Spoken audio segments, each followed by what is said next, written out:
Shooting for three in the Big D. It's a Western Conference Final rematch. We get you set for the Oilers and the Stars right here on the GCL Diesel Oil Stream pregame show. Hello, everybody. Good afternoon. Welcome to the GCL Diesel Oil Stream pregame show live on location, Hudson's Bourbon Street. So good to be back here. It is busy at West Edmonton Mall. It is busy here, the lunch rush at Bourbon Street.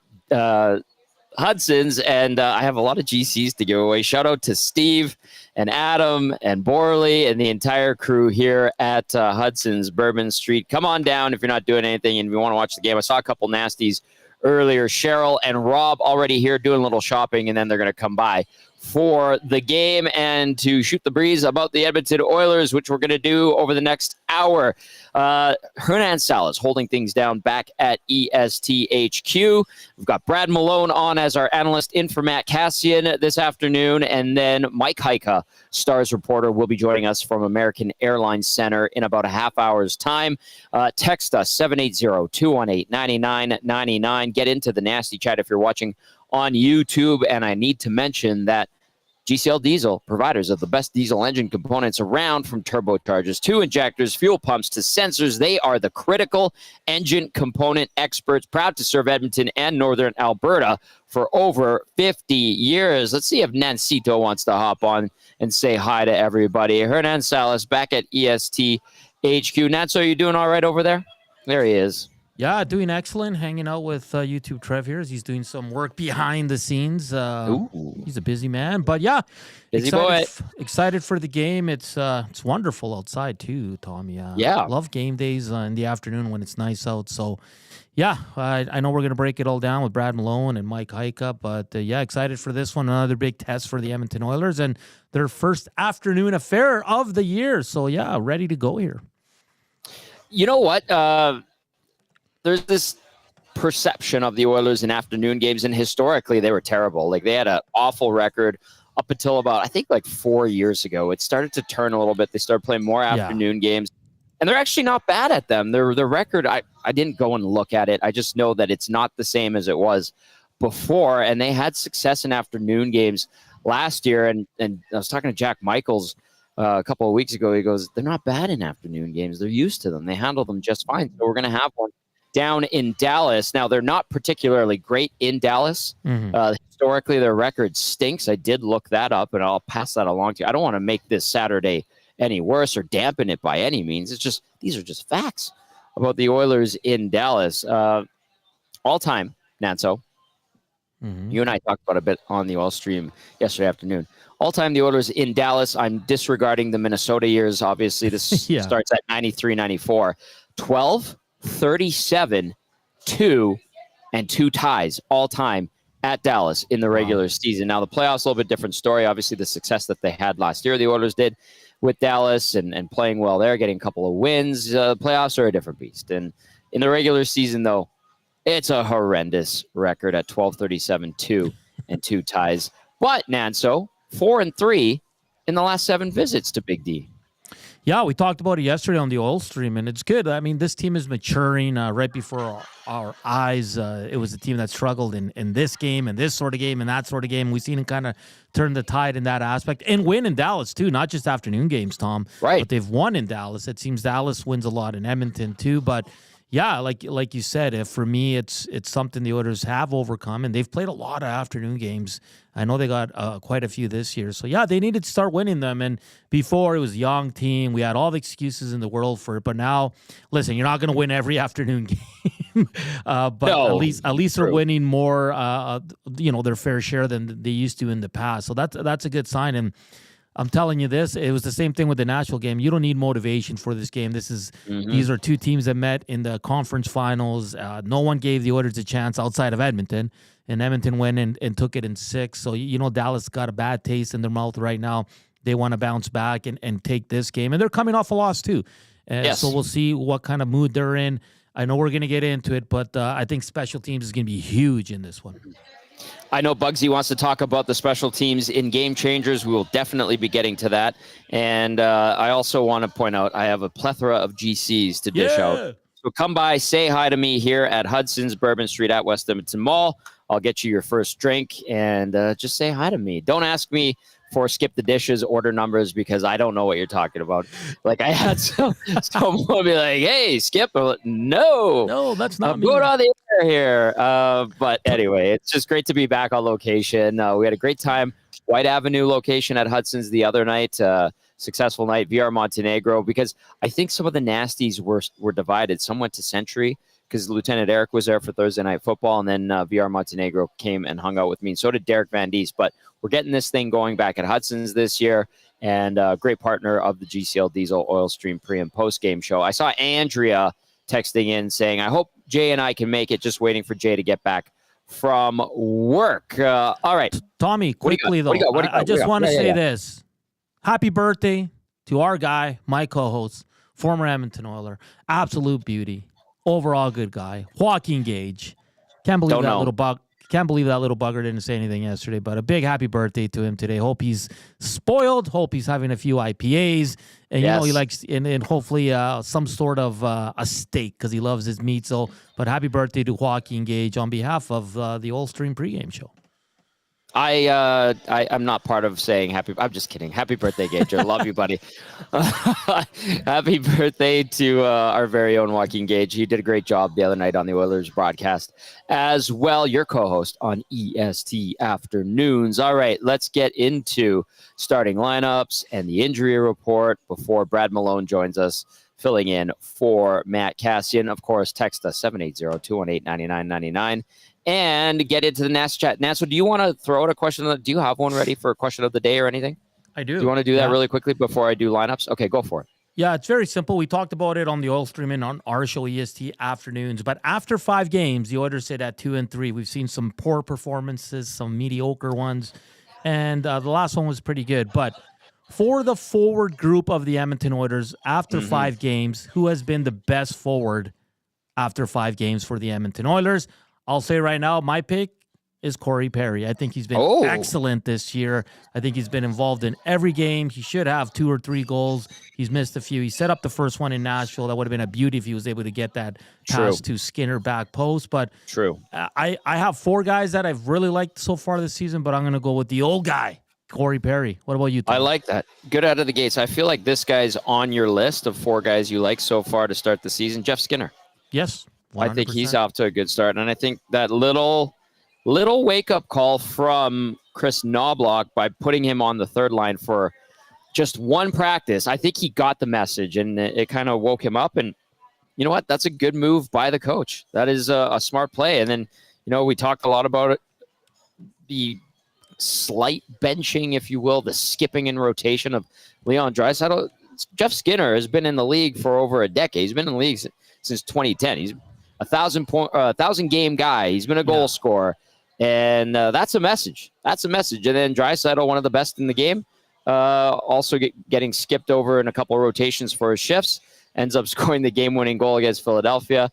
But for Chris Knobloch to do that, I think the message has been received. So let us know your thoughts. Who has been the best Oilers forward through 5 games this season? That is the question of the day, brought to you by the Latino Heat, Hernan, Salas. Okay. Let's get into starting lineups. This is what we're anticipating for both teams. For the Oilers, no changes, really. McDavid with Draisaitl and Hyman. Nugent-Hopkins with Janmark. That's the lone change instead of Podkolzin. Nugent-Hopkins between Janmark and Arvidsson. Adam Henrique with Jeff Skinner and Connor Brown. That line has been very good for the team so far. And then Derek Ryan on the 4th line with Vasily Podkolzin and Corey Perry, who is Hernan's candidate for best forward so far this season. On defense, Ekholm with Bouchard, Nurse with Stetcher, Kulak with Emberson. No Travis Dermott expected this afternoon. As for the Dallas Stars, we're anticipating seeing Rope Hintz, Jason Robertson, and Wyatt Johnston. Matt Duchene with Mason Marchment and Evgeny Dodonov. Maverick Bourque, the up-and-comer, with Jamie Benn and Logan Stankoven. Stankoven already has 5 points for the Stars. Sam Steele, questionable going into this one. We'll see if he's good to go. Oscar Bach and Colin Blackwell were the wingers on the 4th line. Thomas Harley paired up with Miro Heiskanen. Esa Lindell with Nils Lundqvist. Brendan Smith with Ilya Labushkin. Juuso Parssinen expected to be the odd man out as a healthy scratch. In goal today, We're anticipating 25-year-old Stu Skinner getting the nod, 1-2 this season, 442 GAA, 845 save percentage in 3 games. Skinner lifetime versus Dallas, regular season, I must note, 2-2, 303 goals against average, 894 save percentage in his 4 appearances versus the Stars. And at the other end of the rink, he has just signed a nice, juicy $8 million contract extension worth $8.25 million. Buckaroos per season. Jake Ottinger, 25 years of age as well. 3-0 is his record as Steve brings in some birdie boos, which they have. Also 6 o'clocker loggers available here at Hudson's Bourbon Street. Steve says they're selling well, which I'm very happy to hear because the Nasties have got the good word out there, and then people just try the beer and the birdie boos, and they know how good it is. And there's a plethora available here. So thanks to Steve for having it and making it available. I love it. He put out a nice display.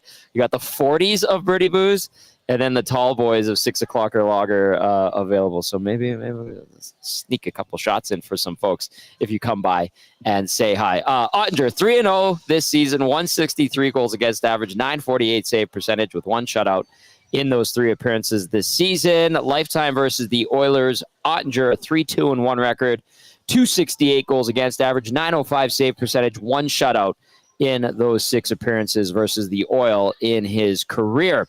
That takes us to the Advantage Sports Medicine Injury Report, brought to you, of course, by Advantage Sports Medicine and Physiotherapy, where they treat you like the pros. Multidisciplinary team includes sports medicine physicians, along with highly skilled physiotherapists, strength and conditioning coaches, and massage therapists.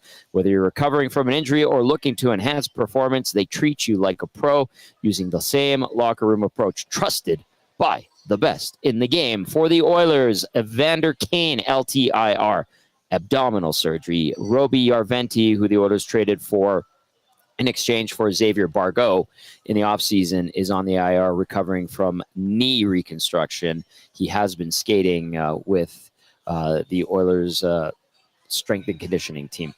For the Dallas Stars, Tyler Seguin, day-to-day lower body. He'll be out today. And Matt Dumba also dealing with a lower body issue. He's on the shelf day-to-day, so no Dumba, no Seguin for the Stars. Those are 2 very good players, 2 veterans, highly respected in the NHL and big parts of the Dallas Stars. All right, keep those texts coming in at 780-218-9999. Of course, if you're watching on YouTube, get into the nasty chat. And Brad Malone is ready to go. He is our game analyst, filling in for Matt Casson. Did a great job in his debut in a late one on Tuesday. There he is. Bugsy's pumped up. He's ready to go. Bugsy, I'm going to throw the question of the day at you, and it came from Hernan. Yeah, it's a quick curveball before we get into game changers. But to you, from what you've seen this season, which Oilers forward has been the best through the first 5 games? I don't know if I have enough information at hand to really lay that out there and be, to be honest, I missed the game in Nashville. So my last game, obviously huge win for the fellas on the road. Obviously they took our advice and took a nap instead of seeing Broadway. I would say for me, I guess the surprise really is the Skinner, Henrique and Brown line. I think for me as a unit, you want to talk about the adjustments that Knoblauch made before that game, before I came on. I think that right there has certainly turned the tide, and Brownie got the guys going with a great play from Skins. And, since then, obviously the chemistry is starting to build, and really the team really needed that third line to start contributing, and they're doing it in waves. You know what, Bugsy? That's a good point because Joaquin Gage yesterday with Hernan on EST Afternoons described them as like a 2A, and they might be the second line right now. And do you buy into, hey, this has to be the first line because these guys are on it. This line has to be the quote unquote second line. This line has to be the third line. Or can there be some fluctuation there depending on what's going on during a season? Yeah, I mean, ideally in the NHL, you want 4 lines that can score and contribute, at all facets of the game. I think obviously the way we're built with now Connor and Leon being on the same line, like we talked about earlier this week, just having 2 lines that are capable of scoring, that depth that we have now and that we carry is certainly going to carry a long way. And I think for me, going into a game with a a team like Dallas, the way they defend, I think it's important to be able to come at them in waves instead of them just having to be concerned with shutting down one line. Well said, Bugsy. Look at you turning on your analyst capabilities just on a dime like that. I love it. All right, let's get into Game Changers with Brad Malone, brought to you as always by Damon Bunting, RE/MAX Elite. Damon Bunting, consistent top-producing realtor in Greater Edmonton and among Western Canadian RE/MAX realtors. He and his team would love to help you find that right home or make the move from your current home. Check him out, DamonBunting.com, or visit his Instagram at Damon Bunting Real Estate.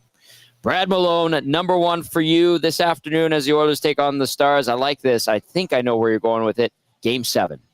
Game 7. Yeah, I got the Mark Messier. I don't know if you can get that Game 7 sweatshirt on today. I think obviously very comfortable, by the way. Just with the way that the series ended last year for Dallas, I think for them, this is their Game 7. I think Dallas really think that they got robbed and deserved a Game 7 the way they played. And, the way that Skin, kind of stood tall in that game, and the way that Connor was able to finish that miraculous goal. I just think for me, this is for them, their Game 7. I think they're looking at, starting the season against Edmonton with a bang. I wanted to send you new rivalry renewed. Yeah. But obviously, I just think these two teams are going to be two of the catalysts in the West and going to be going at each other here, at some point in the playoffs, what you would imagine, just with both teams being built the way they are. So I think for me, this is their Game 7 to just kind of set the tone and let them know that, hey, you guys got lucky on this one. And another thought I had today was just, they went to the finals a couple years ago, and obviously everyone in Edmonton remembers that. For them, they've been on this journey trying to get back to the finals, just like Edmonton is now. So really, you got two teams with the same mindset of being cup winners. I think this is going to be a Game 7 match, and the tone's going to be set for this new rivalry right from the puck drop. Bugsy, do you think that there's like a conversation with the guys in the room about this Oilers team for the Stars, or do they just kind of know? Like, what would you think, or through your experiences as a captain too, like, would you say something, or do you think it doesn't need to be said? I don't think it needs to be said, but just as a reminder, right before warm-up or right before a puck drop here, after warm-up, I'm sure a few guys are going to drop a few F-bombs, followed by these guys. And, just say these guys, stole what we wanted from us. And, they're trying to do the same thing again this year. And, we're at home, having a pretty good run right now. And obviously to just, take a little bit of momentum out of Edmonton sails is something they certainly want to do more so than just a regular Saturday night match. Just a few bombs, and by bombs you mean fiddlesticks. That is the word you're talking about, right? Fiddleheads. Oh, fiddleheads. There you go.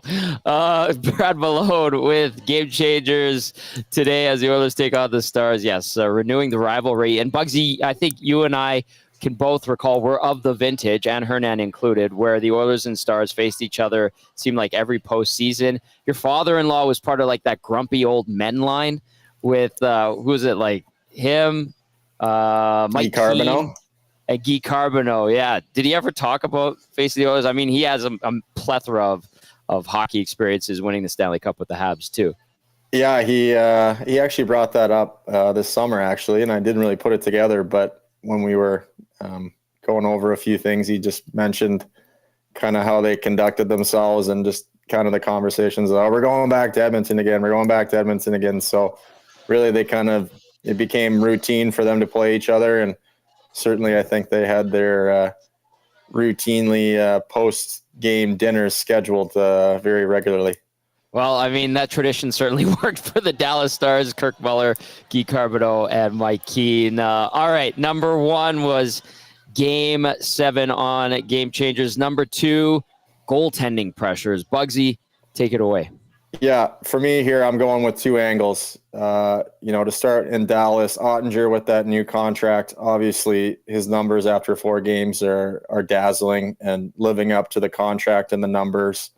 But certainly the pressures for him of remembering last series against Edmonton and, not necessarily doing as much as he needed to do to get them through to the finals. And then on the other side for Skins, the pressure of him, trying to rebound from, some goals that he'd like to get back. And also just looking across the rink and looking at Ottinger and knowing what he just signed and the numbers that he's portraying right now for the team. I think for me, there's got to be a little subconscious for Stu just thinking, okay, if that guy's getting that, obviously every player wants that term and number. And certainly in the goalie market, it's a hot topic in the media. So I think for Stu, trying to be able to cancel that noise out and not compete against the goaltender across from him, but just try and get in front of pucks for the boys. But for me, two different pressures, but certainly, a lot of zeros behind him. First of all, good pun off the top with a couple angles at the start of this one, talking about the goalies. I acknowledge that. Tip of the cap to you.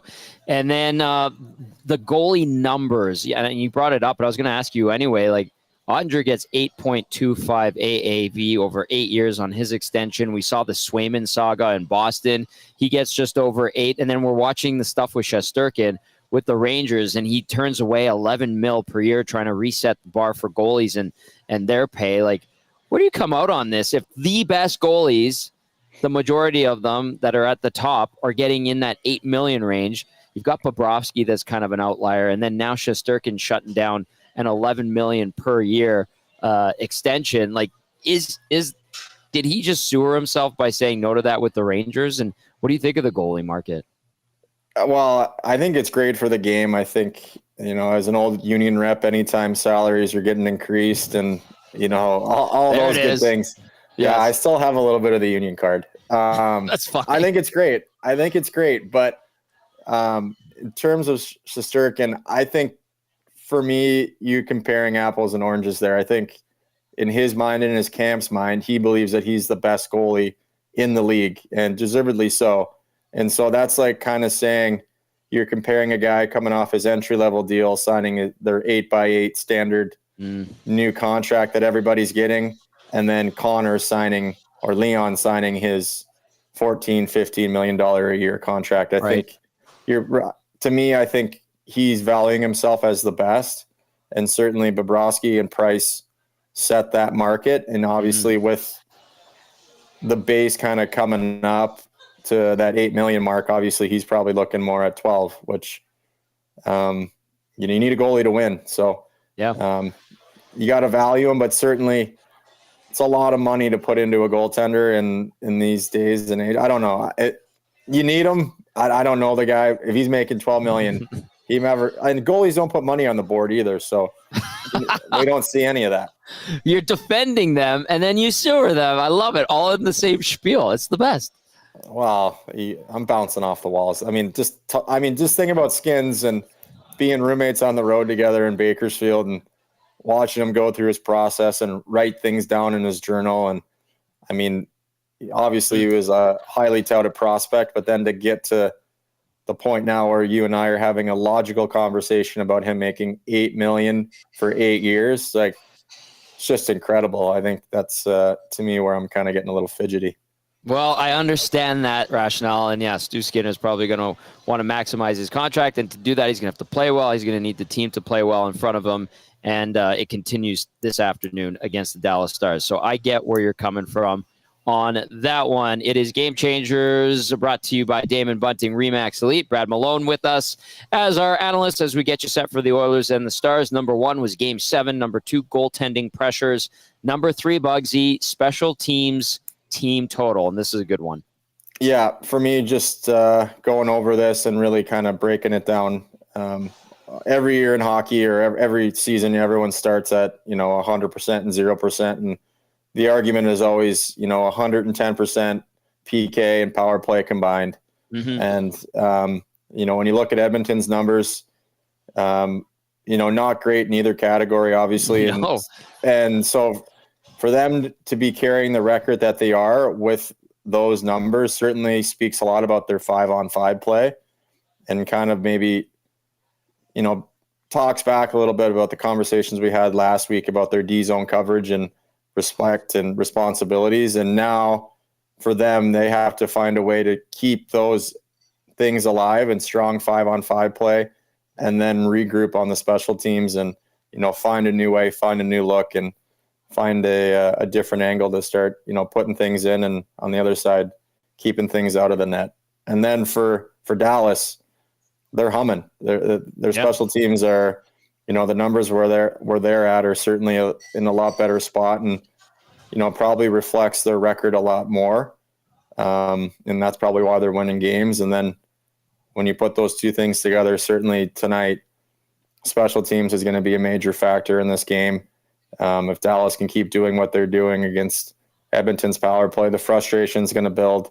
Those guys want to eat on that power play, and if things aren't going their way, you got to get back to that 5-on-5 play. But being too aggressive can lead to too many penalty kills. So again,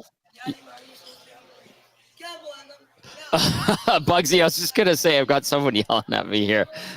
We are in a bar after all. The Stars PK, 94.7%.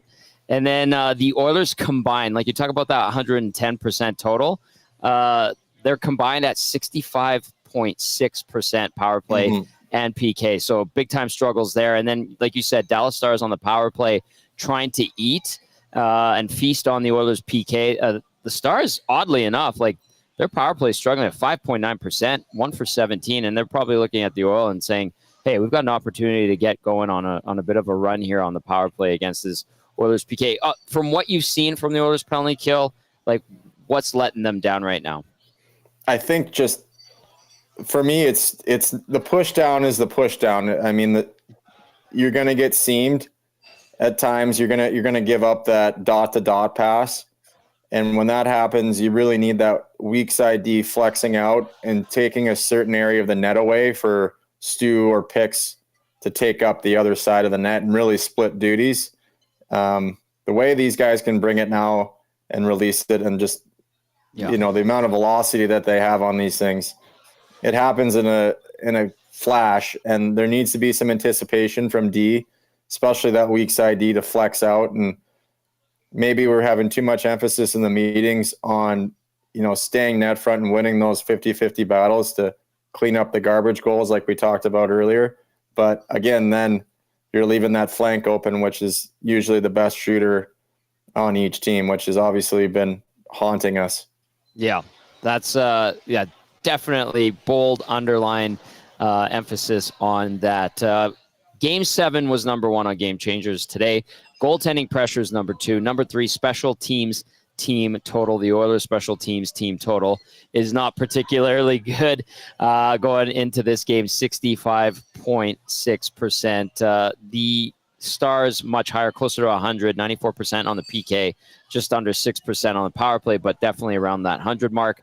You know what, Bugsy, that was great. If you were here, I'd pour you one of these, our delicious birdie booze that we do with Strathcona Spirits, and I'd say, let's enjoy the game together. And then I'd say, wash it down with one of our delicious 6 o'clocker lagers, and away we go, because we have our beer and our liqueur available here at Hudson's at Bourbon Street, West Edmonton Mall. I'm a big lager guy, so I fit right in there. Let's go. Well, we need to get you some. We need to get you back up here. I know that is something I really need to do. I'd love to be sitting next to you with a headset and a beer in my hand, actually. Well, you know what? Let's manifest it, Bugsy. Let's manifest it. That's where, for me, just like looking back at this, I just think there's going to be a playoff atmosphere in that building tonight. For me, I think Edmonton, they want to get back to even. They want to pull this thing out. They want to square things off. And for Dallas, they would love nothing more than to put them farther in the hole. And, obviously you're going to say that about any match in the NHL, but to lose in the conference finals against a team and just in the fashion that they lost in Game 6, I just really think the intensity from Dallas is going to be shown early, and they're going to really let Edmonton know that they're going to mean business for 60 minutes. And that's where, for me, my prediction is you got to look for the Corey Perrys and the Stetchers again, the Darnell Nurses, like you did in Nashville, to respond and show them that this is a new Edmonton Oilers team. This is a new culture. We have a philosophy and we have a togetherness about us that I would say, we had in waves and in patches in the past 7 years in the organization. But I just think that veteran experience now is really going to show through, that we're not going to take any BS. Any of this? Yeah, there you go. See? Yeah. All right. Well, Corey Perry has been very strong for the Oilers thus far. Darnell Nurse, another fight against Michael McCarron the other night, and that kind of got the team going, which was a good thing as they got the win in Nashville. And we'll see if Rope Hintz can play like a young Kirk Muller. But a lot of Oiler fans don't want to see that. Save it for another game for the Stars. Bugsy, great stuff as always. You're crushing it. We're good to do it again on the post game. I'm ready. So are you going to have a couple beers? Maybe. Well, it's my Saturday too. I wanted to know if this was like kosher or not. Yes, absolutely it is. All right. All right. I'll bring my personality back. I love it. Bugsy, enjoy the game. Enjoy a beverage or two. It is the weekend. We'll catch up with you on the post-game show, my friend. Okay, thanks, Tommy. Talk to you soon, bud. There you go. There's Game Changers brought to you by Damon Bunting, Remax Elite. Brad Malone bringing it again. As always, a fantastic addition filling in for Matt Cassian. Game 7 was number 1 for Bugsy. Goaltending pressures was number 2. And then his third point going into today's game against the Dallas Stars, special teams team total. The Oilers special teams team total. No bueno. Dallas much better, but still the Stars looking to get it going on the power play. We have Mike Heika, Dallas Stars reporter, ready to go. He's on the phone, and I need to mention before we bring Mike on that portions of this hour brought to you by Hudson's, Canada's Pub. You are invited to watch the game here today. Hudson's Bourbon Street location, great drink specials, and $5 off wings. They've got $9.99 stadium pints, $6 tequila if you need a libation or two here at Hudson's. Book your reservation now at hudsonscanadaspub.com.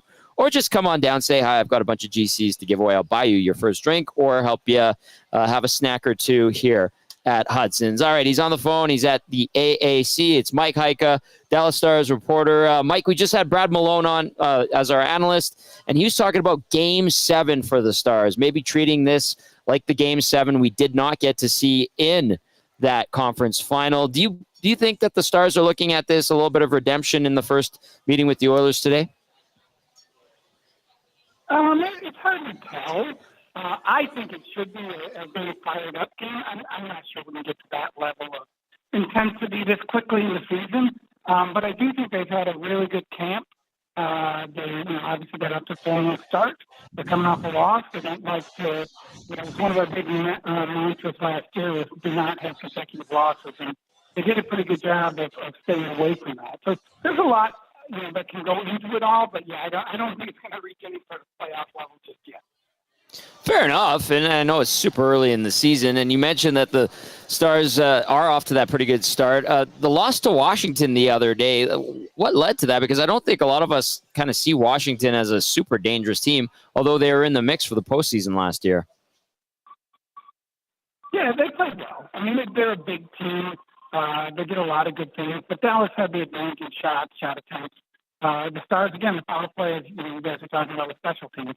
The power play is 1 for 17. It had 2 chances in the third period and really couldn't come up with anything impressive. Part of that problem is that Jason Robertson missed all training camp after having foot surgery. Johnson was kind of in and out of the lineup. So they look a little clunky at times. Their hands are off.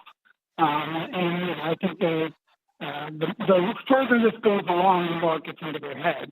I think it's in their head a little bit right now. If it continues like it did against the Oilers in the playoffs, I could get into their head even more. Mike Heika joining us now from Dallas as we get you set for the Oilers and the Stars. And, it is early. The Stars, I'm looking at their goals per game, 2.6 right now. Not a ton of goal scoring from a team that does possess some pretty good offensive weapons. And then on the flip side, they're only giving up just over 1.5 goals per game. How much of that, Mike, in your opinion, is goaltending? And then how much of that is just team defense? They play a really good detailed game. They're very good with their group of forwards defensively. Everybody, even, Rope Hintz, Jason Robertson, whoever's playing with them, that's actually a pretty good two-way line. So all of their forwards have bought into the system. They changed their group of defensemen. They brought in 3 new guys this year. Dumba's out right now. So Labustin is playing pretty well. And Nels Lundqvist is getting extended increased role, and Brendan Smith is in there too. So the defense is fine. I don't know that that's the big key. I think it's more systems play. And then the two goaltenders have been great. Jake signed a new big contract extension. We talked to him beforehand, and we talked to him afterwards. And basically, he really wants to win it all. He wants to be the number one goalie, I think, for Team USA. He wants to take this team to the Stanley Cup final and see what happens there. And the money's great, but it wasn't a big deal to him. He just wanted to get the security. He wants to be here for a while.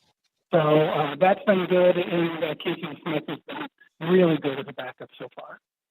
That was a sneaky good pickup. DeSmith with a good year with the Canucks, helping them in the postseason. And then obviously Artur Shilov's coming in, gave the Oilers fits before they played against the Stars in that Western Conference final.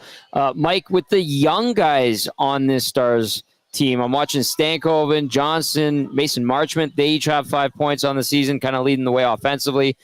Is it fair to say that the youth movement is already in full effect here with Dallas? Yeah, they one of the reasons Jim Miller, I think, has gotten the GM of the year 2 years in a row is because of the fact they've been able to bring these groups in through the draft. And at this point in time, so they'll be playing Matei Blumel today. And he's not a draft, but he's a free agent pickup. I believe he's 22 or 23. He had 31 and 31 in the AHL last year. So they have just a fantastic depth of young players. Thomas Harley just signed his new contract. I think he's the only defenseman with a point right now. They have done just a wonderful job. The amateur scouts and pro scouts are bringing in good players, and then the people in Texas down with the AHL team have done a great job of developing them. So they're in a really good place. So, the biggest problem I think they're going to have is that they may have all of these guys might need $7, $8, $9 million. Right. So when you look at the 2017 draft with Heiskanen, Robertson, and Hintz, they're already making $7, 8 each. Then when the Wyatt Johnsons of the world and the Thomas Harleys of the world, they start moving Jake now with that 8 starting next year. So there's just a lot of good 20-something players here. And the biggest fear, I think, is they're going to get squeezed out because of too much money. A lot of teams will be envious, and I know the Oilers need to put an emphasis on their drafting and developing, and the Stars kind of set the standard there. Mike Halka with us from the American Airlines Center down in Dallas, getting you set for the Oilers and Stars, first of 3 meetings this season. You mentioned the Dumba injury. I know Sagan's nicked up as well. How severe are these lower body injuries for these two players, who I think are still very valuable veterans? Yeah, very valuable. In fact, Dumba's only 30. Sagan's 32, I think, in that range. I think they're both, I don't want to say minor. They're not coming back anytime soon, but they also, I don't think, going to be out for a month. I think Dumba's further out than Sagan, but we're talking weeks and not months. So they'll be fine. Sam Steele hurt himself last game, so he'll miss today's game too. They've been very fortunate with injuries over the past 2 years. So the fact that you're starting with 3 guys out of lineup right now, it's a little bit different from what they've done before. But I do think they have the depth to handle it. But again, as long as it's not anything too serious, their whole focus is can they be better in the playoffs. So yes, they want to have a good season. Yes, they want to try and win that division. But they shot off last year. They won the division without Vegas in the first round. So it's a cool thing to try and just sit there and say, if we can be the best team, we're going to get the best path, because it didn't happen last year. So I think they're just trying to take care of their game and hope that they're healthy once the season's over. All right, Mike, finally, what kind of game are we getting this afternoon? Because I know Oilers fans, especially the ones that remember the late 90s, early 2000s, always dread games in Dallas. I'm excited for this one. I think the Oilers are going to be fired up for it, especially coming off the Nashville game.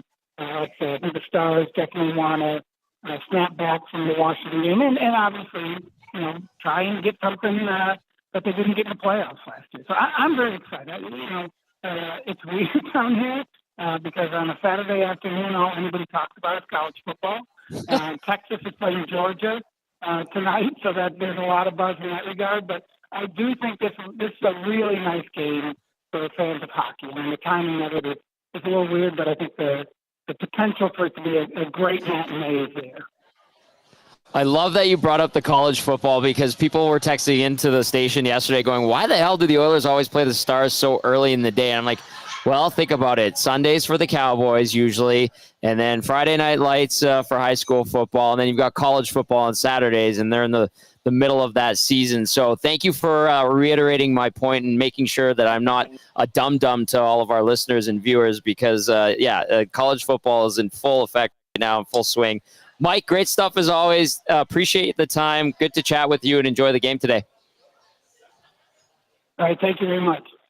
There you go. There's Mike Heika, Stars reporter. Check him out, DallasStars.com. He has been covering the NHL for a long time. Great reporter and great to have his insight. And yeah, somebody texted in yesterday, I heard on, they're like, why are they playing Dallas early? And I'm like, well, there's a lot going on there. And sometimes there's even baseball playoffs. We saw the Rangers win the World Series recently. And yeah, like, especially in the early part of the season when college football is happening, like the Stars are kind of that, and the Mavericks, I should add too, who are waiting to get going, obviously, in the NBA.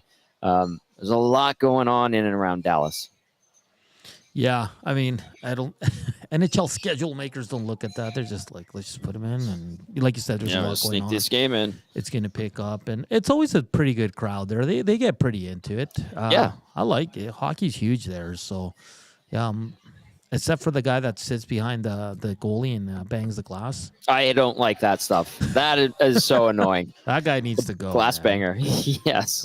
I don't even think people around him like him. Like, who the hell wants to sit beside that guy? Stop it. Or even around him, for that matter. Please stop banging on the glass. Our poor ears. Bam, bam, bam. Yeah, the glass banger, one of the most annoying parts of a hockey game experience. What do you think of you mentioned the wave the other day. Yes. And we've had this issue in this city with the wave at the wrong time, and it somehow creates bad juju, and the Oilers get scored on when it happens. It's happened Pick a lot. your spots. And that's like, everybody's like, well, like I get called downer, and I'm like, but how much fun is the wave to do anyway? Like, like it's silly. You can't do the wave in the first or the second period. That's a big no. You can't do the wave in the third period if you're down a goal or if you're tied late. No, you cannot. And last year the Oilers were losing and they were doing the wave. Like, come on. The other night against Philly, I think they were still down or they just tied it. And I could hear a guy trying to start. It was quiet enough that I could hear. He was directly below us in the press box. Yeah. All right, are you guys ready? 1, 2, 3, and then he would be the one to go like this, and nobody did it. And I was like, bravo, Oilers fans. Good. Bravo. Like, learn. And I wish I could take stats on this, but the amount of times people do the wave way too early and the Oilers get scored on, or for any team in that matter. Any team. I'm not just saying the Oilers here, but I know Huss out in Winnipeg hates the wave. I know a lot of people that cover the NHL hate the wave because it's bad juju. The wave for me, the wave, Tom, is like in soccer when the crowd starts doing the ole. And you only do the ole when you're up by a lot and you're kind of passing the ball back and forth. Now, you never do an ole in the first half when it's 0-0. No, don't do that. Not. No, you do it when you're up 3-4-0. Like, I know it's not a popular take because everybody's like, oh, Hernan, you're just an old guy, miserable, blah, blah, blah, and all that. But I'm like, no, it's like if you're going to go to a game, know what you're doing, know what the standards are, and don't screw your team over. Yeah. Yeah. It's that simple. Pick your spots. The sing-alongs are fine. I know they do Sweet Caroline here in Edmonton now, and there's like Bon Jovi, Living on a Prayer. Good songs. We were thinking. Sing your heart out. I love it. Gage and I were trying to come up with a song that's original because I feel like I traveled in the CFL. Bohemian Rhapsody. Yeah, Tom, the whole thing. And every CFL city did the same thing too. Like everybody sings the same songs, and it's like Edmonton needs to find a song that's theirs, and they're the only ones that sing it. Like last year during the playoffs when they sang Shania Twain, that was awesome because no one's done it. At least I don't know. Good point. But like the Bon Jovi stuff, like, okay, no more. Like, that's no overdone. mas. No mas. No Quick mas. up- Be quick creative. Go ahead. Quick update on the All-Stream pregame show question of the day. Which forward has been the best through 5 games for the Oilers?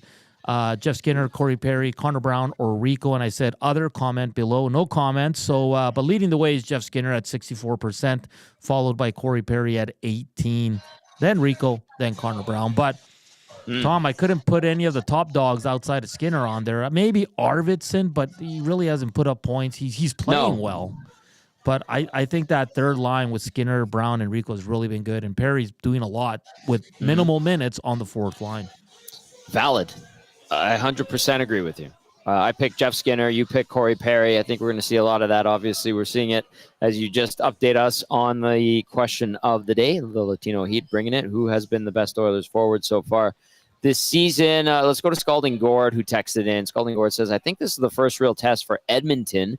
So, nice game 1. Nashville has been bad. The other 3 games were against teams who likely aren't playoff contenders. Should be a great game. So, that means one of the teams will be horrible today. I predict Dallas will be flat. 5-1 Edmonton. Dallas coming off a 3-2 loss in Washington on Thursday night, their first loss of the season. Dallas perfect on home ice this year, 3-0. 1-1 on the road. Jay and Andrea are coming on down to Hudson's on Bourbon Street. All right. It's good. Rob and Cheryl are already here. I saw one of the Combine crew. I think it was maybe Brody. The lights are bright. And then a lady came and started yelling, but she's kind of on Bourbon Street yelling at everybody in one of those situations. Not so. I think she's out there still. But I'm like, I'm on the air. Stop yelling at me. Stop yelling. What did I do? This text out of Calgary says the worst is a wave in a WHL game. Barn's half empty. It looks terrible. Get it right, like the right size arena with the right amount of people, and that's where it's good. Sorry, ma'am. Hey, we're on the air. There we go. Yeah, she came back. Sorry, Natso, and everyone no listening. worries, man. You got to put your foot down. We need some security out there. Yeah, no, this is one where security probably should take advantage of the situation and kindly escort that lady out of the premises because she is kind of bugging a lot of people. Trev will be down there soon. He can. Well, Trev will come in here like this. And then he'll ask for a donaire. Scully Gord also adds, stars don't shine in the afternoon, whereas the stars at night are big and bright, deep in the heart of Texas. And if you blame the wave on a loss or a goal, then I hope you get that present you want from Santa. All right, let's take a look at out-of-town scores because there is some games underway already. We do have a final, too. 13 games on the NHL schedule. The Sens knock off the Tampa Bay Lightning. The Lightning have been off to a really good start, Hernan, but Ottawa gets the better of them 5-4 in our nation's capital.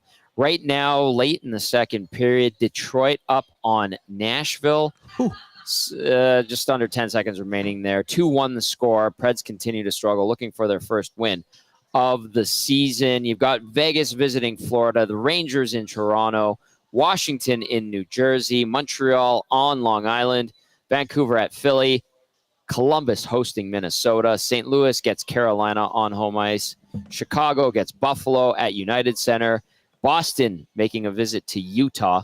Still kind of weird to say that, but I like Utah in the NHL. I really do. They just need to get their name and a better uniform and logo going. Seattle and Calgary are your late game. That one from Climate Pledge Arena. So there you go. Like Nashville seeking that first point of this. I don't know, man. Like we saw them the other night. They didn't seem connected. Mm-hmm. They were discombobulated, and I stand by it. I didn't think they threatened the Oilers that much, and they gave the Oilers a few instances where Pickard had to make a couple of good saves. Edmonton held the fort, obviously, for the most part. But then, like when Nashville tied it up and the Oilers go back the next shift and score, that's a kick in the soft spot, right? Like, that's an ouchie. Yeah, well, so they got 20 minutes to turn that one around. I think they're on home ice, too. Yeah, they are. Yeah, an 0-5 season. Stamkos still with no points there. It's not all on him, obviously. That's not what I'm saying, but that's a tough start there for the Nashville Predators. And we said it last game. They just didn't look good. Like, they didn't look like there was a good chemistry there yet. they might turn it around. We all saw what the Oilers did last year, Tommy, after a very slow start. So not counting them out just yet. So we'll see what happens in the final 20. Dr. Nutsy Dielson says, damn it, Tampa, my parlay is over. Big Hugh says, ain't no one getting through the Combine crew. I know, Combine crew is great. Quaddy says, big win for the Sens over Tampa. And then VR Montenegro has song suggestions for the fan base here. Steal My Sunshine by Len, if you'll recall that one. Or Mr. B's Ballroom. And then VR Montenegro saying, she don't want a table, Tommy. No, I don't think in her state she would be sitting for very long. She is in a not in a good spot. So, Jeffrey, come on down to Hudson. She's gone. Jeffrey Taylor says, who are you picking tonight, Hernan? Because I picked Nashville. Ask him, so he's going to pick the opposite of me. So let's see here, Tom. I don't know what I'm doing tonight. I'm going to go Oilers 3-2. Oilers 3-2. The last time they were in Dallas, they got smoked 5-0. Did they? That was late in the season, wasn't it? It was late in the season. It was April 3rd, I believe, was that last game. But they've been better in Dallas. 4-3 record in the last 7 visits. Regular season, obviously. They had a couple of good nights in Dallas last year in the playoffs, and we'll see if they can continue that. Of course, the Stars, as you heard Brad Malone saying, probably very, very motivated. Yeah. By last year's loss in the conference final, and we'll see which team comes out for the Stars. I mean, Dallas is they're good. They have good young players. You heard Mike Heika talking about it. Their old guys are reliable still. Jason Robertson, he talked about his slow start and missing training camp and dealing with an injury issue. So if you're wondering, like, what's going on with Robertson, well, he still had an 80-point season last year.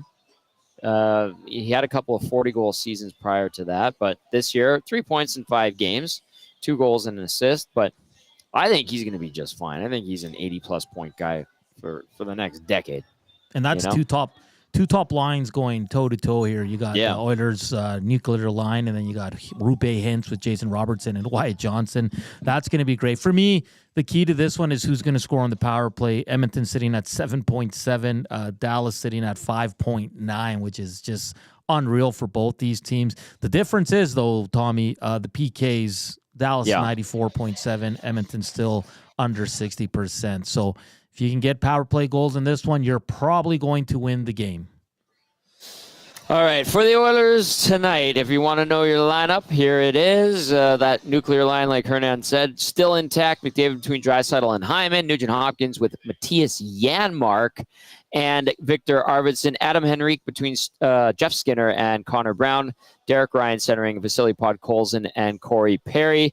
And then on defense, Matthias Ekholm with Evan Bouchard. Darnell Nurse with Troy Stetcher. Brett Kulak with Ty Emerson, no Travis Dermott for the Oil. And we heard Mike Heika talking about Rupe Hintz with Jason Robertson and Wyatt Johnson. Matt Duchene with Mason Marchment and Evgeny Dodonov. Maverick Bork between Jamie Benn and Logan Stankoven. And then Sam Steele, I think not good to go if I recall correctly from what Mike was saying. I'm just looking for the update there. Oscar Bach and Colin Blackwell were on his line. Did you see an update there? I was just looking for it.